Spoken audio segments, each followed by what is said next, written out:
Gloire à Jésus, gloire à Jésus, gloire à Jésus. Oh, quelle joie de vous retrouver, quelle joie de me retrouver avec vous, Seigneur. Merci, Seigneur, quelle joie.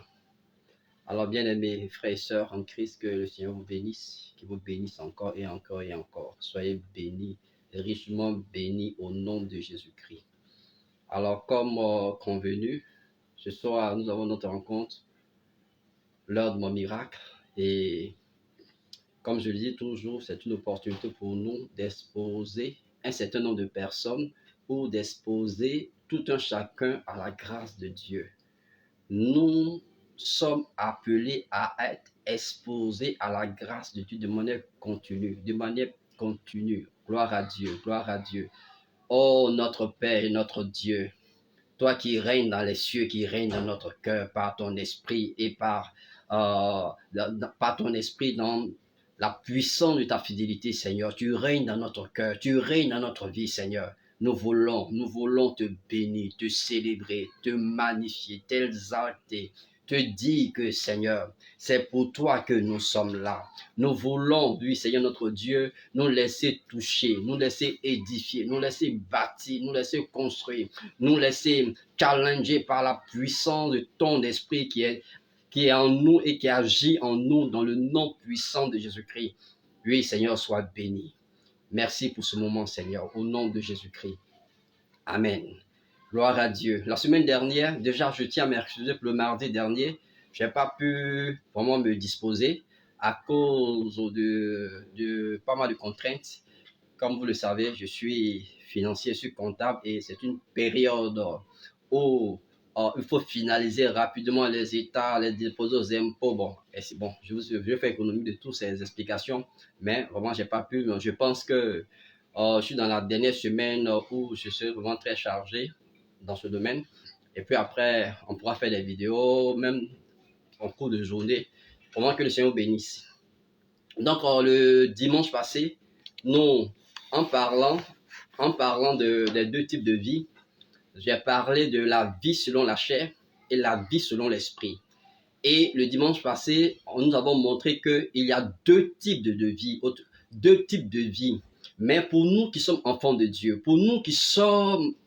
Dieu, nous devons plutôt expérimenter la vie spirituelle, la vie selon l'esprit, la vie qui est conditionnée, la vie qui fonctionne selon les lois de l'esprit de Dieu. Pas selon mon esprit, mais selon l'esprit de Dieu.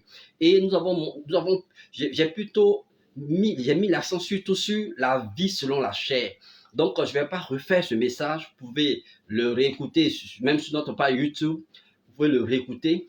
Et voilà. Donc, on a parlé de la vie selon la chair et la vie selon l'esprit. Et nous avons essayé de montrer par les Écritures que quand tu es né de nouveau, quand tu deviens enfant de Dieu, oui, c'est vrai que tu peux te laisser ou à cause de ton ignorance, rappelez-vous que le Seigneur dit, mon peuple périt, pas parce que le diable a vraiment le crible, non, son peuple périt par faute de connaissance. Par faute de connaissance. Et Jésus dira ceci, vous connaîtrez la vérité. Et quand vous allez connaître la vérité, autrement dit, quand vous aurez la révélation de la vérité, vous serez réellement libre. Donc, c'est pour dire quoi? Que c'est quand notre esprit s'ouvre, quand notre esprit reçoit la révélation de la grâce, c'est en ce moment-là que le salut est manifeste dans notre vie. Donc, souvent, c'est l'ignorance qui pense que nous sommes possédés, c'est l'ignorance qui pense que nous... On a entendu des gens dire, venez, il faut qu'on coupe le cordon ombilical, tout ça. Pourquoi? Parce que il y a des liens ancestraux qui peut-être fait que c'est vrai que tu es devenu chrétien. À cause de ces liens, tu ne peux pas te marier, tu ne peux pas avoir une vie chrétienne victorieuse à cause des liens, à cause de tout ce qui a été fait dans la maison de ton père, à cause de tout ce qui a été fait dans la maison de ta mère. Écoute-moi bien. c'est le but de ce rendez-vous, c'est de révéler la vérité de l'évangile, c'est de révéler la vérité de l'évangile. Longtemps, le peuple de Dieu a été tenu en esclavage à cause de l'ignorance de beaucoup de personnes, à cause de l'expérience pitoyable de certaines personnes. Le peuple de Dieu a été tenu captif. La preuve en est que ces personnes, on prie pour elles, on les délivre, mais le problème ne change pas. On prie, aujourd'hui ça va, demain elles retournent dans la même chose. Pourquoi? Parce que, écoutez, c'est parce que ce n'est pas la solution, c'est parce que ce n'est pas la vérité ce qui est fait. La vérité, c'est que quand une personne est en Christ, selon les Écritures, elle est une création nouvelle. Elle est une création nouvelle. Les choses anciennes sont passées. Voici, toutes choses deviennent nouvelles. Ce n'est pas ma parole. Dieu dit, si tu es en Christ, non, la vraie question est de savoir, est-ce que je suis en Christ? Si je suis en Christ, je suis une création nouvelle. Je suis une création nouvelle. Je ne suis pas une personne améliorée en Christ. Je ne suis pas une personne évoluée en Christ, mais je suis une création nouvelle. Je suis un nouveau type de personne qui n'avait jamais existé auparavant. Si une personne est en Christ, elle est une création nouvelle. Les choses anciennes, la malédiction, toutes sortes de liens, ces choses sont passées. Voici, toutes choses sont devenues nouvelles. Souvent, il y a tellement de pratiques vraiment que nous essayons d'imposer à certains frères, vraiment dans l'église, si bien que souvent on pense que c'est par ces œuvres-là que non, c'est faux. S'il fallait que les liens ancestraux ou la malédiction de la maison ou tout ce qui a été fait comme libation dans la maison de ma mère ou de la maison de mon père, tout ce qui a été fait, si pour ces liens, pour ces démons pour ces liens ou ces communions avec ces démons qui ont été faits par mes ancêtres ou par mes parents, alors, si cela doit conditionner encore ma vie en Christ, c'est qu'il y a un problème. Il y a un problème. La Bible déclare, Jésus dit ceci. Il dit au brigand qui était à sa droite, alors que le brigand n'a même pas eu le temps de confesser tous ses crimes. On dit c'est un criminel, il a été crucifié entre deux brigands, entre deux criminels. Le criminel qui était à sa droite n'avait même pas eu le temps de confesser tous ses péchés, de confesser tous ses péchés. Il a seulement reconnu la seigneurie de Christ. Il a seulement reconnu la sainteté de Jésus-Christ. Il a pu dire, je dirais même que c'est l'un des premiers évangélistes, il a dit à l'autre brigand qui était à la gauche du Seigneur, ne crains-tu pas Dieu? Nous encore, on mérite le sort qui nous est réservé. Mais lui, c'était un saint homme, c'était un homme juste. Et il se tourne maintenant vers le Seigneur pour dire, Seigneur, souviens-toi de moi lorsque tu reviendras dans ta gloire. Et le Seigneur lui dit, aujourd'hui même, tu seras avec moi dans les entrailles, dans le sein d'Abraham. Alléluia. C'est pour vous dire une chose. Et c'est ça la vérité. Ce n'est pas parce que ma vie chrétienne est pitoyable que c'est le standard. Non. Qu'est-ce que Dieu dit dans sa parole? Qu'est-ce que Dieu dit dans sa parole? Aujourd'hui, beaucoup disent, oui, ne fais pas ce que je dis, ou bien je sais pas, ils ont une expression. Mais Paul dit ceci, soyez mes imitateurs comme je le suis de Christ. Paul, il dit ceci, soyez mes imitateurs comme je suis du Christ. Est-ce qu'on peut encore trouver dans notre génération, est-ce qu'on peut encore trouver au milieu de ceux qui se proclament, les archibishops, les saints prophètes de Dieu, est-ce qu'on peut encore trouver des hommes qui peuvent dire, oui, imitez ma foi, imitez ma manière de faire, imitez ma manière de parler, imitez ma manière de me conduire dans la sainteté, ma manière de me conduire, ma manière de me tenir, imitez-moi et vous verrez, le Dieu de paix sera avec vous. Et c'est ça le problème de l'Église aujourd'hui. On n'a aucun repère. Gloire à Dieu. Je ne suis pas encore à mon message de ce soir. Mais ce que je suis en train de dire, nous voulons expérimenter la véritable grâce de Dieu. Nous voulons l'expérimenter, nous voulons la vivre. Nous voulons être un canal. Nous voulons être un canal où la grâce de Dieu se répand dans plusieurs vies, dans plusieurs vies. Gloire à Dieu. Donc, ce que j'essaie de faire comprendre, c'est que notre Dieu, qui est notre Père, Dieu, il est notre Père. J'ai dit souvent aux frères, lorsqu'ils viennent de rendre visite, lorsqu'on a l'occasion d'échanger, j'ai dit, écoutez bien. C'est parce que nous ne savons pas ce que nous sommes dans le cœur de Dieu. Ah, c'est bien, nous en parlons déjà tous les mardis. Donc ce mardi, on va évoluer dans cette thématique. Donc c'est parce qu'on ne sait pas qui on est dans le cœur de Dieu. Vous voyez, quand la grâce de Dieu m'a été faite, après mon mariage, d'avoir mon premier enfant, ma compréhension de Dieu a changé, J'ai vu cet enfant qui est sorti de moi, cet enfant qui est sorti de mes entrailles, cet enfant qui était tout petit, inoffensif, qui a besoin de ma protection. Cet enfant n'avait pas besoin de jeûner pour que je me tue, pour que je cherche de l'argent pour lui acheter de lait. Il n'avait pas besoin de crier à moi pour que je le protège. Je suis un père, je suis un père, je suis un père. Cet enfant n'a pas besoin d'intercéder pour que je m'occupe de son avenir, pour que je réfléchisse comment les choses doivent se faire dans sa vie. Non, je suis un père et j'anticipe, je dois anticiper. Je peux déjà anticiper sur 2 ans, 5 ans, 10 ans. Pourquoi? Parce que je suis un père. Imaginez-vous, Jésus dit ceci: si méchant comme vous êtes, vous savez donner de bonnes choses à vos enfants. Ce passage n'était pas encore clair pour moi jusqu'à ce que j'aie mon premier enfant.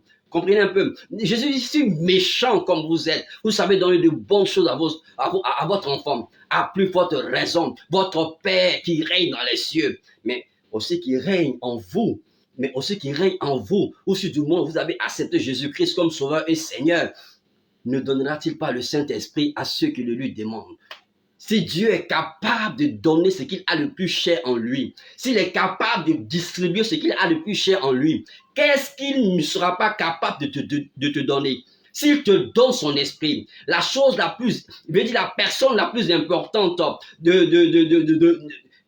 lui, puisque Jésus même dira que tout péché contre le Fils, il vous sera pardonné, mais le péché contre le Saint-Esprit, il ne vous sera pas pardonné, ni dans ce siècle présent, ni dans le siècle à venir. Pour dire quoi? Que le Saint-Esprit, Dieu chérit, et les Écritures disent, Dieu chérit l'Esprit qu'il a mis en nous, le Saint-Esprit. Dieu le chérit, le Père le chérit, il nous a donné son esprit. S'il nous a donné son esprit, qu'est-ce qu'il ne peut pas nous donner? Qu'est-ce qu'il ne peut pas nous donner aussi avec?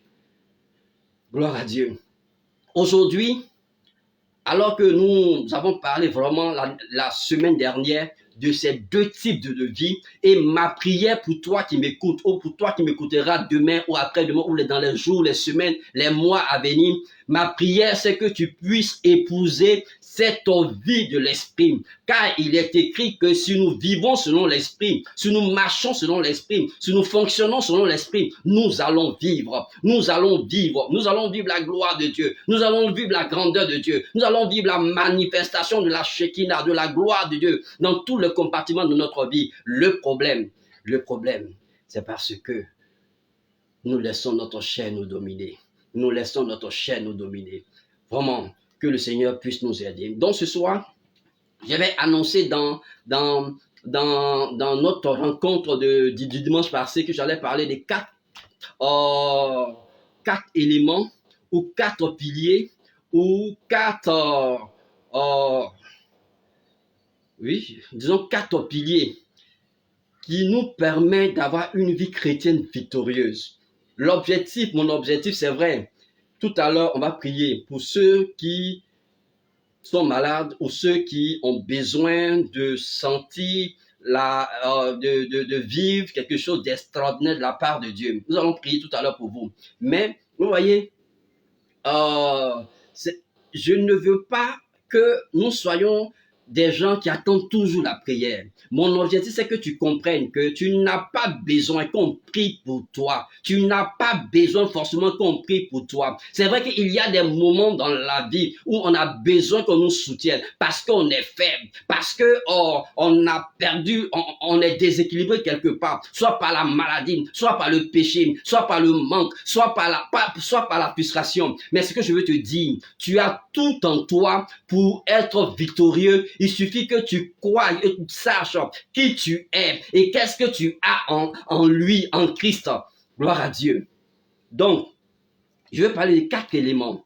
Mais en réalité, le premier élément que je veux aborder, et je pense que si nous fonctionnons avec ces 4 éléments, nous aurons une vie chrétienne exceptionnelle, sans être envieux, sans être blasphémateurs. Nous serons des passionnés, des gens qui révèlent, qui manifestent Christ en tout temps. Nous ne serons pas des gens qui jouent sur la naïveté des gens pour les escroquer, pour les dépouiller. Nous ne serons pas de ceux qui se servent de la naïveté des femmes pour abuser d'elles, pour abuser de la générosité. Nous ne serons pas de ceux qui se servent de la naïveté ou de l'ignorance des gens pour les induire dans l'erreur. Pourquoi? Parce que quand nous fonctionnons selon ces 4 éléments, nous révélons et nous manifestons la gloire de notre Père. Alléluia. Gloire à Dieu.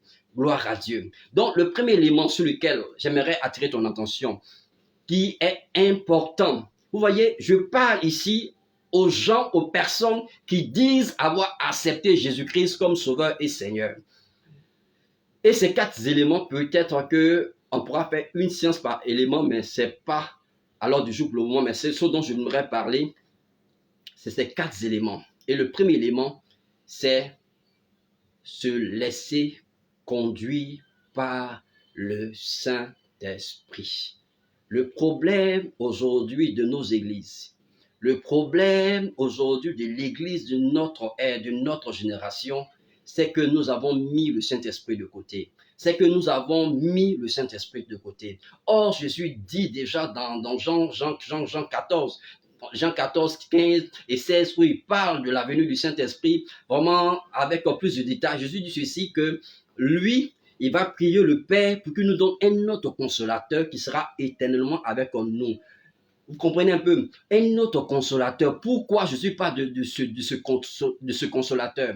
Il dit, quand lui, il viendra, il prendra de ce qui est en moi. Et aujourd'hui, on est loin de Jésus, on est ignorant de Jésus, parce que le Saint-Esprit ne se meut pas, ne se manie, c'est-à-dire on l'a emprisonné à l'intérieur de nous. Il est en nous, parce qu'en réalité, quand tu acceptes Jésus comme Sauveur et Seigneur, Dieu te recrée, il fait de toi une nouvelle personne, c'est-à-dire il te donne un esprit nouveau, il te donne un esprit nouveau et son esprit vient habiter en toi. C'est la promesse qu'il a faite déjà dans le livre d'Ézéchiel. Le Saint-Esprit viendra, il vient habiter en toi parce que tu as accepté Jésus comme Sauveur et Seigneur. Maintenant, quand le Saint-Esprit est en toi, il ne va pas faire de toi un robot, alors qu'il marche aux ordres du Saint-Esprit. Des gens souvent qui sont là, oui, ils sont là, non, le Saint-Esprit me dit, n'ai pas fait ça, n'ai pas fait ça. Mais en réalité, vous verrez que pour tout ce qui concerne de faire du bien aux gens, c'est le Saint-Esprit qui leur parle. Mais quand il s'agit eux-mêmes d'agir en ce moment-là, non. Quand ce sont les intérêts qui sont menacés, en ce moment-là, le Saint-Esprit ne leur parle pas. Voilà, ils sont plus logiques parce que ce sont leurs propres intérêts. Donc, ce que je veux dire ici, c'est que le Saint-Esprit, on ne peut pas vivre, écoutez-moi très bien, on ne peut pas vivre une vie chrétienne victorieuse, on ne peut pas manifester un ministère victorieux sans le concours, sans la puissance du Saint-Esprit. Je le disais tantôt, Jésus dit, le Saint-Esprit, quand il viendra dans ta vie, dans ma vie, ce n'est pas pour se révéler, ce n'est pas pour parler de lui. Il vient pour un seul but, pour révéler Christ. Il vient nous donner la connaissance de Christ. Il vient nous révéler la grandeur de Christ. Il vient nous révéler la puissance de Christ. Il vient nous révéler la grâce puissante de Dieu qui se manifeste en Christ. Il vient nous révéler l'identité qu'on revêt en Christ. Il vient nous révéler la bénédiction qu'on revêt en Christ. Je vous invite ce mardi. Ce mardi, déjà, je vous invite. Parce que ce soir, nous ne pourrons pas tout dire. Il y a 4 points. Le premier point, c'est que si tu es un chrétien, en réalité, tous les 3 autres points découlent du premier point. Vous ne pouvez pas être un chrétien victorieux si le Saint-Esprit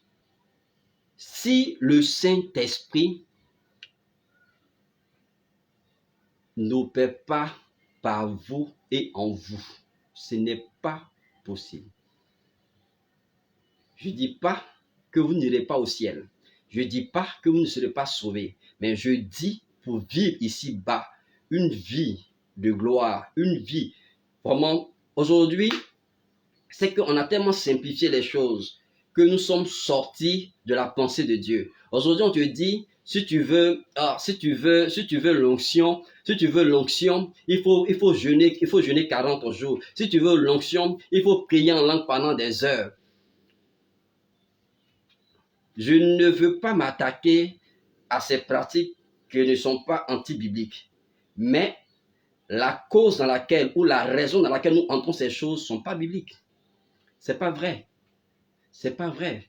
Je peux prier pendant des heures en langue, pendant des heures, des jours en langue. Mais quand je le fais, je suis dans un esprit d'adoration. Et parce que je suis dans sa présence et que je suis dans sa présence, alors sa présence va aussi me revertir. Et quand je sors de sa présence, je sors avec sa présence. Voilà pourquoi je peux manifester sa gloire parce que j'étais dans sa présence. Vous comprenez un peu? Mais l'idée de venir à Dieu, oui, je viens dans la prière, je viens dans le jeûne parce que j'ai besoin de l'onction. Vous voyez, nous les enfants de Dieu, les serviteurs de Dieu, l'Ancien Testament, ils avaient besoin de fonctionner dans l'onction. Mais nous ne fonctionnons pas avec l'onction. Nous fonctionnons avec la maman de l'onction. Nous fonctionnons avec le Saint-Esprit. L'onction,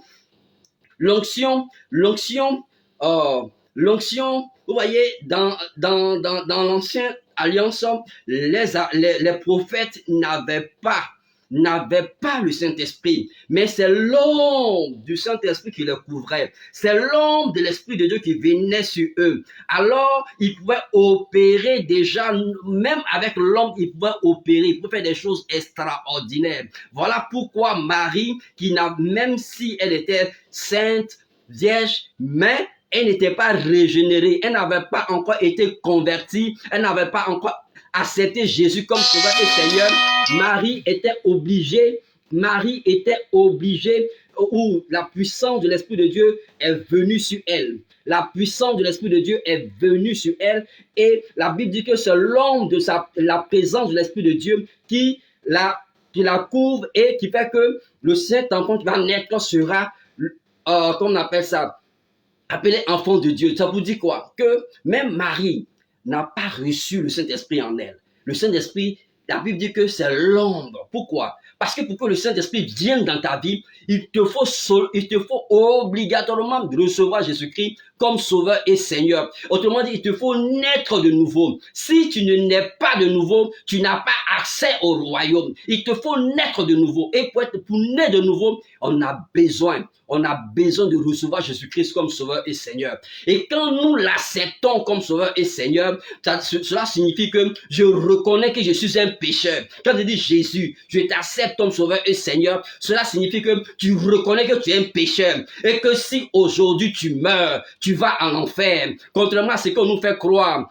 Écoutez, vous êtes libre de croire que c'est pas possible d'aller en enfer. Oui, j'écoutais encore un archibishop qui disait aujourd'hui à la télé que l'enfer c'est pour le diable. Aucun homme n'ira en enfer parce que Jésus est mort. Oh, détrompez-vous. Lisez bien les Écritures. Lisez les Écritures. Lisez les Écritures. Jésus même le dit. Il dit au dernier jour, il y aura deux groupes. Un groupe à qui il dira, bon et fidèle serviteur, entrez dans la joie de ton maître. Il dira aussi aux uns aux autres, oui, j'étais nu et vous ne m'avez pas réverti. J'avais faim, vous ne m'avez pas donné à manger. Ils diront, mais Seigneur, depuis quand nous t'avons vu, Jésus dit, toutes les fois que vous avez fait, vous n'avez refusé ça à un de ces tout petits qui croient en moi, c'est à moi que vous avez refusé. Donc, la théorie diabolique, satanique, qui veut faire croire aux gens n'ont pas besoin.